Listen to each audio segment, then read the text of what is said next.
NCERT class 10th history का second chapter nationalism in India part 4। इससे पहले हमने इस पे 3 वीडियोस बनाए जिसमें हमने देखा था पार्ट 3 में कि जो नॉन कॉपरेशन मूवमेंट था वो धीरे धीरे सिविल डिसऑबिडियंस मूवमेंट में चेंज हो रहा था। और साइमन कमीशन जब इंडिया आया था तो उसमें एक भी इंडियन नहीं था, इसलिए उसका विरोध हुआ और उसी विरोध के चलते हुए पुलिस की लाठी से लाला लाजपत राय के सिर पर चोट लग गई थी और उनकी थोड़े दिन बाद डेथ हो गई थी। तो ऐसे बहुत सारे फैक्टर्स रहे जिसकी वजह से गांधी जी को अब दूसरा रास्ता ढूंढना पड़ा, जिससे जो अब्स्ट्रैक्ट आइडिया था फ्रीडम का, यानी जो लाहौर सेशन में पूर्ण स्वराज की मांग हुई थी, वो एक अब्स्ट्रैक्ट आइडिया था, उसको कॉन्क्रीट में बदलना था, यानी कि लोगों की लाइफ में उसको जोड़ना था। तो गांधी जी ने फिर स्टार्ट किया the salt march and the civil disobedience movement. ये बहुत इंपॉर्टेंट टॉपिक है हिस्ट्री में, the salt march and civil disobedience movement. Mahatma Gandhi ने ये पाया कि जो सॉल्ट है वो एक पावरफुल सिंबल बन सकता था पूरे नेशन को यूनाइट करने का, यानी पूरे देश को यूनाइट करने का, सभी लोगों को आपस में जोड़ने का जो सबसे पावरफुल सिंबल था वो सॉल्ट। तो 31 जनवरी 1930 को उन्होंने वायसरॉय इरविन को एक लेटर भेजा जिसमें उन्होंने 11 डिमांड्स रखी और इन डिमांड्स पे भी इंपॉर्टेंट क्वेश्चन बनता है कि क्या क्या तरह की डिमांड्स रखी थी। तो जो 11 डिमांड्स रखी थी उसमें 2 टाइप्स की डिमांड थी। Some of these were general interest, कुछ डिमांड्स तो जनरल इंटरेस्ट की थी और जो दूसरी डिमांड्स थी वो थी specific demands of different classes, यानी सोसाइटी के जो डिफरेंट क्लासेस थी जैसे इंडस्ट्रियलिस्ट या पीजेंट्स, सभी की डिमांड्स उसमें शामिल थी। तो ये 2 तरीके की डिमांड्स थी जिसमें जनरल और स्पेसिफिक डिमांड शामिल थी और इसको मिलाकर 11 डिमांड्स रखी। मेन आइडिया जो था वो था to make the demands wide ranging, यानी जो डिमांड्स रखी वो पूरे इंडिया की हों, पूरे इंडिया की जितनी भी सोसाइटीज़ हैं उनकी डिमांड्स हों ताकि उसकी रेंज वाइड हो, so that all classes with in Indian society could identify with them. जो इंडिया की सोसाइटी में जितनी भी क्लासेस थी वो सब उस डिमांड से अपने आप को आइडेंटिफाई कर सके और सभी इस मूवमेंट से अपने आप को जोड़ सके, यानी सबको यूनाइट करने का आइडिया था। And everyone could be brought together in A United campaign. ये जो मूवमेंट महात्मा गांधी चला रहे थे उसको एक यूनाइटेड कैंपेन बनाना चाहते थे, इसीलिए इंडियन सोसाइटी की सभी क्लासेस को उससे जोड़ना चाहते थे। The most steering of all was the demand to abolish the salt tax.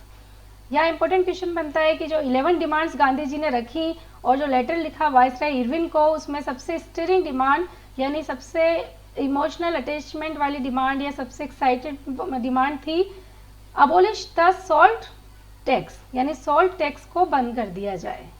तो इसको सबसे इम्पोर्टेंट डिमांड और सबसे इमोशनल डिमांड मानी गई क्योंकि salt was something consumed by the rich and poor alike. अब यहाँ सॉल्ट को क्यों चूज किया गांधी जी ने, ये इस पे भी इम्पोर्टेंट क्वेश्चन बनता है क्योंकि सॉल्ट जो है वो रिच और पुअर दोनों ही इक्वली कंज्यूम करते हैं, यानी कि सॉल्ट एक ऐसी चीज़ है, कॉमन यूज़ की चीज़ है जिसे अमीर या गरीब सभी यूज़ करते थे। And it was one of the most essential items of food, और ये फूड का एक इसेंशियल आइटम है, यानी नमक के बिना खाना नहीं बन पाता है और खाने का टेस्ट नहीं आ पाता है। तो एक इसेंशियल आइटम था जिसे रिच और पुअर दोनों ही कंज्यूम करते थे, तो इसीलिए इस सॉल्ट को चूज़ किया उन्होंने ताकि सारे लोगों को, सारी कम्युनिटीज़ को और इंडियन सोसाइटी की सारी क्लासेस को इससे जोड़ा जा सके। The tax on salt and the government monopoly over its production, Mahatma Gandhi declare reveal the most oppressive face of British rule. Mahatma Gandhi का ये मानना था कि सॉल्ट जैसी चीज़ पे टैक्स लगाना, यानी एक सॉल्ट जो कि कॉमन यूज़ की चीज़ है और जो फूड का एक इसेंशियल आइटम है, नेसेसरी आइटम है, जो रिच और पुअर दोनों की ज़रूरत का आइटम है, उस सॉल्ट पे टैक्स लगाना गवर्नमेंट की मोनोपोली शो करता है। यानी इसके प्रोडक्शन पर जो टैक्स लगाया था ब्रिटिश रूल ने, वो उनका मोस्ट ऑप्रेसिव फेस रिवील करता है, यानी ब्रिटिश रूल का cruel face, oppressive face reveal करता है कि उन्होंने सॉल्ट जैसी चीज़ पे भी टैक्स लगा रखा था। तो ये एक तो गवर्नमेंट मोनोपोली शो करता है, एक उनका मोस्ट ऑप्रेसिव फेस शो करता है, यानी कि ब्रिटिश रूल कितना क्रूअल था। महात्मा गांधी का जो लेटर था वो एक अल्टीमेटम था, यानी एक वार्निंग की तरह था, और उन्होंने कहा कि if the demands were not fulfilled by 11 मार्च, अगर 11 मार्च तक की डिमांड्स फुलफिल नहीं होती है, द लेटर स्टेटेड, जो कि लेटर में उन्होंने दी गई डिमांड्स थी, the Congress would launch a civil disobedience campaign. तो कांग्रेस एक सिविल डिसऑबिडियंस कैंपेन लॉन्च कर देगा।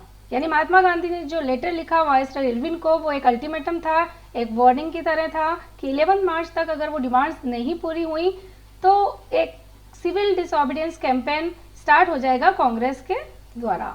Irwin was unwilling to negotiate, लेकिन जो इरविन था वो नेगोशिएट करने के लिए अनविलिंग था, यानी उसकी कोई इच्छा नहीं थी कि इस मैटर पे बातचीत की जाए। Mahatma Gandhi started his famous salt march accompanied by 78 of his trusted volunteers. तो महात्मा गांधी ने अपना फेमस सॉल्ट मार्च स्टार्ट कर दिया, जिसमें उन्होंने 78 उनके ट्रस्टेड वॉलंटियर्स को शामिल किया। अब ट्रस्टेड वॉलंटियर्स कौन थे ये 78? क्योंकि महात्मा गांधी की स्पीड बहुत फास्ट थी चलने में, तो उन्होंने उन्हीं वॉलंटियर्स को सेलेक्ट किया गया जो कि उनके साथ फास्ट स्पीड में चल सकते थे। तो यहाँ वार्निंग देने के बाद जब इरविन ने कोई ध्यान नहीं दिया तो फिर महात्मा गांधी ने अपना फेमस सॉल्ट मार्च स्टार्ट कर दिया, जिसमें उनके 78 ट्रस्टेड वॉलंटियर्स शामिल थे।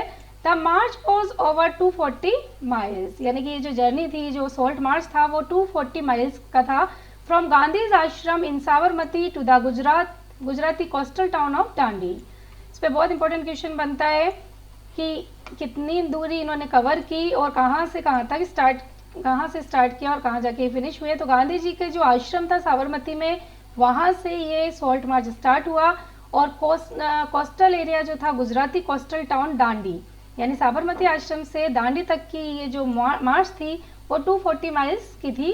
The volunteers walked for 24 days, 24 days तक वो चलते रहे, अबाउट 10 माइल्स ए डे, यानी लगभग 10 माइल्स एक दिन में चलते थे, 24 डेज तक चले। तो इस तरीके से 240 माइल्स का उन्होंने जर्नी कवर करी।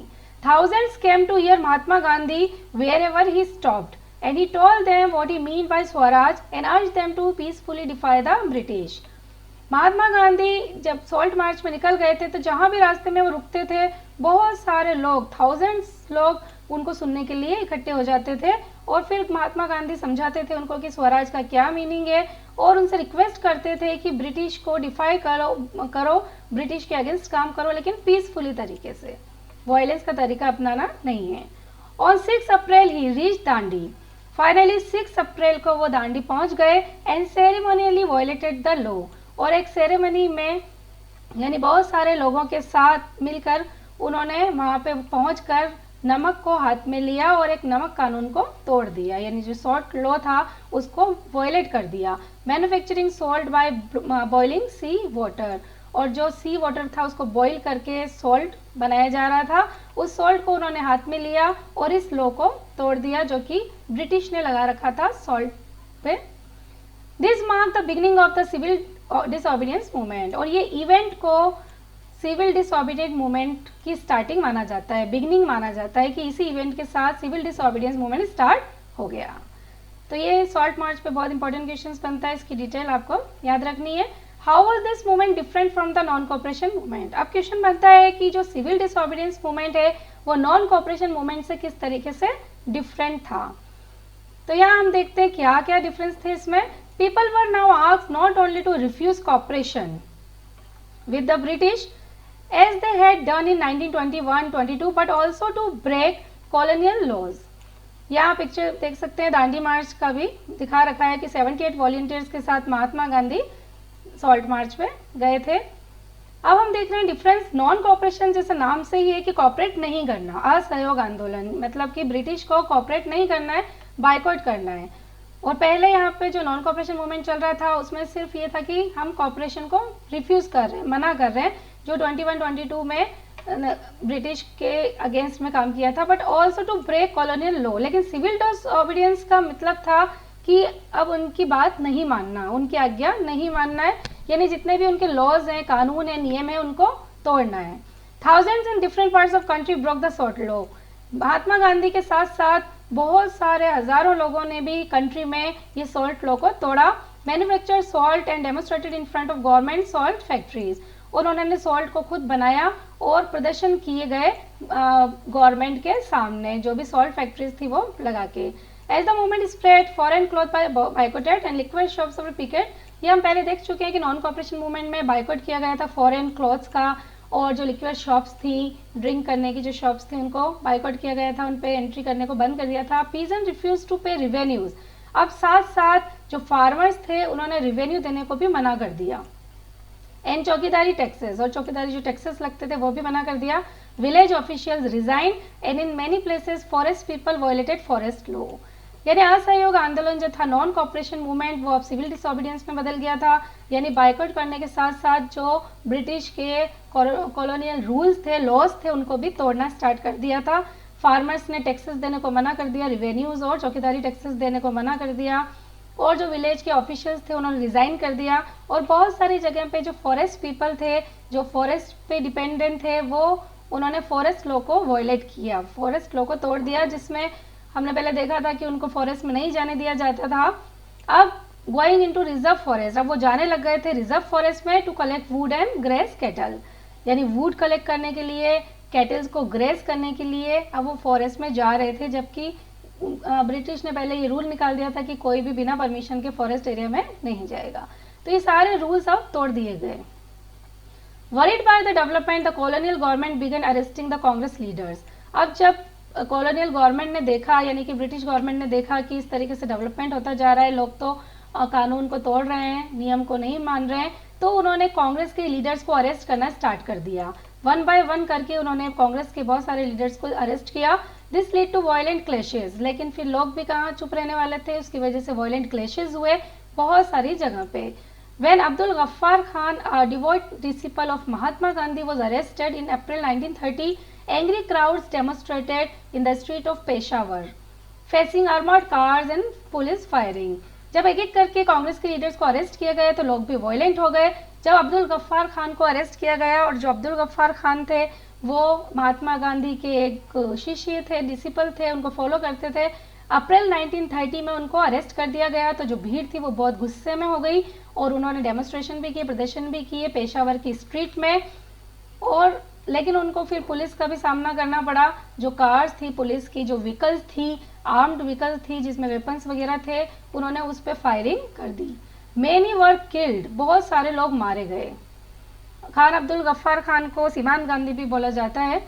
A month later when Mahatma Gandhi himself was arrested, अब एक महीने के बाद जब महात्मा गांधी को खुद ही अरेस्ट कर दिया गया, industrial workers in Sholapur attack police post, municipal buildings, law courts and railway stations, all structure that symbolize British rule. यानी महात्मा गांधी को ही अरेस्ट कर दिया गया तो अब तो लोग बहुत ज्यादा वायलेंट हो गए थे। जो शोलापुर के जो इंडस्ट्रियल वर्कर्स थे उन्होंने पुलिस पोस्ट पे अटैक कर दिया, म्युनिसिपल बिल्डिंग्स पे, लॉ कोर्ट्स पे, रेलवे स्टेशन पे, यानी कि जितनी भी ब्रिटिश रूल के अंडर में जितनी भी बिल्डिंग्स आ रही थी उन सब पे अटैक कर दिया गया। अब frightened government responded with the police policy of brutal repression. जो भी पुलिस थी, यानी कि जो भी गवर्नमेंट थी, वो सब डर गई और उन्होंने ब्रूटल रिप्रेशन किया, यानी कि बहुत ही बुरी तरीके से, जानवरों की तरीके से ट्रीट किया इंडियंस को और उनके डेमोन्स्ट्रेशन को रोका और उसको रेस्पॉन्ड किया एक तरीके से। यानी उनके जो विरोध था, उनका जो मूवमेंट था, उसको दबाया गया बहुत बुरी तरीके से।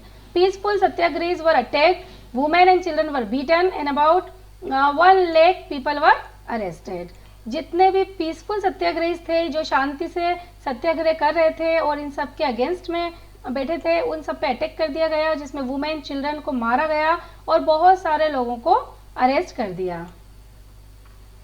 इन such a situation Mahatma Gandhi once again decided to call off the movement. यह बहुत इंपॉर्टेंट क्वेश्चन बनता है कि महात्मा गांधी ने इस सिविल डिसोबीडियंस मूवमेंट को कॉल ऑफ क्यों कर दिया गया, क्यों रोक दिया गया इस मूवमेंट को। तो ये सारी इवेंट्स आपको पॉइंट बाय पॉइंट याद रखनी है कि क्या क्या ऐसी इवेंट्स हुई थी जिसकी वजह से बहुत वायलेंट हो गया था सब कुछ, और महात्मा गांधी ने इस मूवमेंट को कॉल ऑफ कर दिया। अब महात्मा गांधी ने इरविन के साथ एक पैक्ट किया। ये बहुत ही फेमस क्वेश्चन है, गांधी इरविन पैक्ट। यानी गांधी इरविन पैक्ट किस किस के बीच में हुआ, कब हुआ और इसमें क्या क्या प्रोविजंस थे, इस पे इंपॉर्टेंट क्वेश्चन बनता है। तो जब हालात इतने बिगड़ गए थे तो महात्मा गांधी ने वायसराय इरविन के साथ एक पैक्ट किया, एक एग्रीमेंट किया, उसे कहते हैं गांधी इरविन पैक्ट। ये 5 मार्च 1931 को हुआ। यहाँ पिक्चर में आप देख सकते हैं कि पुलिस क्रैक डाउन द सत्याग्रही, किस तरीके से सत्याग्रही को मारा जा रहा था। गांधी जी ने जब वायसराय इरविन के साथ एक पैक्ट किया 5 मार्च 1931 को, तो उसमें क्या क्या प्रोविजंस थे वो देख लेते हैं हम। Gandhi ji consented to participate in a round table conference. Gandhi ji को एग्री किया गया, यानी गांधी जी एग्री हो गए राउंड टेबल कॉन्फ्रेंस में पार्ट लेने के लिए। कांग्रेस ने जो फर्स्ट राउंड टेबल कॉन्फ्रेंस था उसको बाइकआउट कर दिया था लंदन में। तो अब गांधी जी यहाँ सेकेंड राउंड टेबल कॉन्फ्रेंस में पार्ट लेने को रेडी हो गए थे इस पैक्ट के तहत। In London and the government agreed to release the political prisoners, और शर्त ये रखी थी गांधी जी ने कि वो सेकंड राउंड टेबल कॉन्फ्रेंस में पार्ट तो करेंगे लंदन में, लेकिन जो गवर्नमेंट है उनको एग्री होना पड़ेगा कि जितने भी पॉलिटिकल प्रिजनर्स हैं, यानी कि जिनको भी गिरफ्तार किया, अरेस्ट किया गया था पॉलिटिकल लीडर्स को कांग्रेस के, उन सबको रिलीज कर दिया जाए। In December 1931 Gandhi ji went to London for the conference. अब जो पैक्ट हुआ था उसके अकॉर्डिंग गांधी जी दिसंबर 1931 में लंदन गए सेकंड राउंड टेबल कॉन्फ्रेंस में पार्टिसिपेट करने, but the negotiations broke down and he return disappointed. लेकिन वहां पे कोई नेगोशिएशंस नहीं हुआ, नहीं कोई बातचीत हो पाई, इसलिए गांधी जी डिसअपॉइंटेड होकर वापस इंडिया आ गए। यानी ये जो था राउंड टेबल कॉन्फ्रेंस, ये उनके लिए सक्सेस नहीं रहा। Back in India he discovered that the government had begun a new cycle of repression. India आने के बाद गांधी जी ने फील किया कि जो गवर्नमेंट है, यानी कि जो ब्रिटिश रूल है, वो एक न्यू साइकिल ऑफ रिप्रेशन चला रही है, यानी कि दमनकारी चक्र चला रही है। इंडियंस को दबाया जा रहा है और उनका शोषण किया जा रहा है और उन्हें एक तरीके से फूल बनाया जा रहा है। Gaffar Khan and Jawaharlal Nehru were both in jail. अभी भी गफ्फार खान और जवाहरलाल नेहरू जेल में थे और Congress had been declared illegal, और कांग्रेस को इलीगल डिक्लेयर कर दिया। यानी ब्रिटिश पॉलिसी अपनी क्रूअल्टी चला रही थी, ब्रूटल अपनी पॉलिसी चला रही थी, और जो दोनों जेल में थे साथ ही कांग्रेस को इलीगल डिक्लेयर कर दिया। And a series of measures had been imposed to prevent meetings, demonstration and boycott. और ब्रिटिश जो रूल्स था वो मीटिंग्स को रोकने के लिए, डेमोन्स्ट्रेशन को रोकने के लिए, बाइकॉट्स को रोकने के लिए ब्रूटल अपना रिप्रेशन, दबाव या दमनकारी नीतियां चलाई जा रही थी। तो ये सब ऐसे पॉइंट्स थे कि गांधी जी डिसअपॉइंट हो रहे थे। With great apprehension Mahatma Gandhi relaunch the civil disobedience movement. तो फिर यहाँ क्वेश्चन बनता है कि सिविल डिसओबीडियंस मूवमेंट को रीलॉन्च क्यों किया गया वापस। तो हमने देखा कि उसको बंद क्यों किया गया, क्या क्या रीजंस थे, और अब वापस से सिविल डिसओबीडियंस मूवमेंट को गांधी जी स्टार्ट करेंगे, क्योंकि गांधी जी ने देखा कि जो वो ब्रिटिश गवर्नमेंट थी वो एक न्यू साइकिल ऑफ रिप्रेशन चला रही थी, और जो लीडर्स थे अभी भी जेल में थे, कांग्रेस को इलीगल डिक्लेयर कर दिया गया, और डेमोन्स्ट्रेशन को, मीटिंग्स को, बाइकॉट्स को रोकने के लिए ब्रूटल पॉलिसीज चल रही थी। तो ग्रेट एप्रेंशन के साथ, यानी कि एप्रेंशन यहाँ पे कहें कि एक एंजाइटी थी, एक डर भी था कि कुछ गलत नहीं हो जाए, लेकिन महात्मा गांधी ने फिर एक अंडरस्टैंडिंग के साथ सिविल डिसओबीडियंस मूवमेंट को रीलॉन्च कर दिया। For over a year the movement continued, but by 1934 it lost its momentum। एक साल से भी ऊपर तक ये मूवमेंट चला, लेकिन 1934 तक आते आते इस जो सिविल डिसओबीडियंस मूवमेंट का मोमेंटम था, या कहें कि स्पीड थी, या जो इसका इफेक्ट था, वो अब धीरे धीरे कम होता गया। और अब गांधी जी देखेंगे कि आगे क्या करना है। तो आपने देखा कि किस तरीके से non cooperation movement, civil disobedience movement में चेंज हुआ, दोनों में क्या डिफरेंस थे, और जो सिविल डिसओबीडियंस मूवमेंट थे उसमें क्या क्या प्रोविजंस थे, क्यों उसको बंद कर दिया गया, और फिर गांधी इरविन पैक्ट हुआ, फिर गांधी जी ने फिर कंडीशन देखी तो सिविल डिसओबीडियंस मूवमेंट को फिर से स्टार्ट करना पड़ा। तो आई होप कि ये पार्ट आपको अच्छे से समझ में आ गया होगा। Take care. Please like, subscribe and share.